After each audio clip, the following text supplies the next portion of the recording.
Good morning student. Modern विद्या मंदिर public school class 5 पाठ 3 हिंदी व्याकरण शब्द विचार। प्रश्न नंबर 1, शब्द किसे कहते हैं?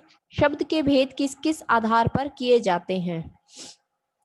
वर्णों के सार्थक समूह को शब्द कहते हैं, अर्थात जिन वर्णों का सार्थक मेल क्या कहलाता है? शब्द कहलाता है। शब्दों के भेद 4 आधार पर किए जाते हैं।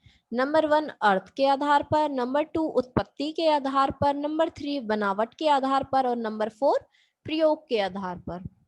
अर्थ के प्रश्न नंबर 2, अर्थ के आधार पर शब्द के कितने भेद हैं? अर्थ के आधार पर शब्द के 2 भेद हैं, सार्थक शब्द और निरर्थक शब्द।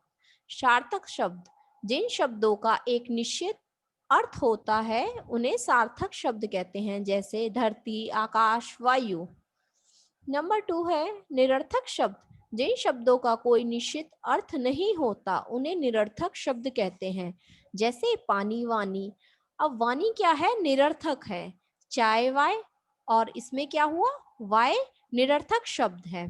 प्रश्न नंबर 4, तत्सम और तद्भव शब्दों में क्या अंतर है? उदाहरण सहित बताइए। तत्सम संस्कृत भाषा के वे शब्द जो हिंदी भाषा में बिना किसी परिवर्तन के प्रयोग में लाए जाते हैं, वे शब्द क्या कहलाते हैं? तत्सम शब्द कहलाते हैं, जैसे विज्ञान, विद्या, भक्ति, जन्म आदि। तद्भव शब्द संस्कृत भाषा के वे शब्द जो हिंदी भाषा में बदले हुए रूप में प्रयोग किए जाते हैं, तद्भव शब्द कहलाते हैं, जैसे रात्रि का बदला हुआ रूप क्या है? रात। दंत का दांत, मुख का मुंह, हस्त का हाथ। प्रश्न नंबर 5, बनावट के आधार पर शब्दों का वर्गीकरण कीजिए। उत्तर, बनावट के आधार पर शब्दों का 4 प्रकार से वर्गीकरण होता है। नंबर 1, ऋण शब्द, जिन शब्दों के टुकड़े कर देने पर कोई अर्थ ना निकले, अर्थात अखंड रहकर ही जो अपने ऋण अर्थ को प्रकट करें, वे ऋण शब्द कहलाते हैं, जैसे दाल, रोटी, घर आदि। इन शब्दों को अगर हम अलग अलग करें तो दा, ले, रो, टी, घे, रे, इनका कोई अर्थ नहीं निकला। तो इन खंडों को मिलाने से ही एक निश्चय अर्थ का बोध होता है। नंबर 2, यौगिक शब्द, जो शब्द 2 शब्दों के योग से बने और उनके टुकड़े करने से प्रत्येक खंड का अपना एक अर्थ हो, उन्हें यौगिक शब्द कहते हैं, जैसे स्नान घर, स्नान जमा घर, गुणवान, गुण जमा गान, सहपाठी, सह जमा पाठी। तो इनके टुकड़े होने पर अपना अपना अलग अलग अर्थ है। प्रश्न नंबर 6, विकारी और अविकारी शब्दों में क्या अंतर है?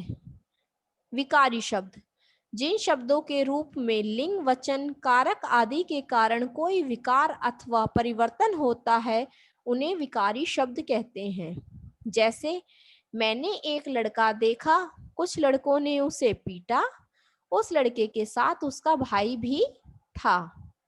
नंबर 2, अविकारी शब्द जिन शब्दों के रूप में लिंग, वचन, कारक आदि के कारण कोई विकार अथवा परिवर्तन नहीं होता, उन्हें अविकारी शब्द कहते हैं। वह धीरे धीरे चलती है, वह धीरे धीरे चलता है, क्या हम धीरे धीरे चलेंगे? प्रश्न नंबर 7, निम्नलिखित विदेशी भाषाओं से हिंदी में आए 2 शब्द लिखिए। अंग्रेजी भाषा, तो हम अंग्रेजी भाषा के कौन से शब्द यूज करते हैं? Bank, school, college.